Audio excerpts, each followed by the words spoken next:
Welcome to Not Milk Never Milk. Subscribe if you're lactose intolerant. You start by making sure the aisle is updated and verified. This avoids version mismatches that block AI features. Once done, connect to a server where AI is enabled or host one with the AI toggle on, because only those servers run NPC systems. Make sure you have admin or console access so you can run spawn and debug commands. Without privileges, you cannot inspect AI behavior.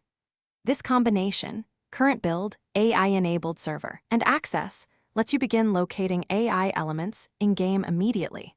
You now trace AI by using debug or spawn commands to reveal entity types and approximate coordinates. These commands expose hidden AI markers and make patterns visible. Then, move toward high-activity zones like rivers, nesting grounds, and common migration corridors, because AI clusters there more frequently. As you observe, watch AI states: idle, foraging, aggressive, and record what triggers each state and the timers between behaviors. This lets you predict where AI will be next and understand why they behave as they do. You finish by capturing AI routes with waypoints and logging spawn windows so you can reproduce encounters reliably. Once done, tweak spawn rates and run desync checks, or restart the server if AI stops spawning. Small resets often clear stale agents. If problems persist, validate installed mods and inspect server logs for script errors, because mod conflicts are a common cause.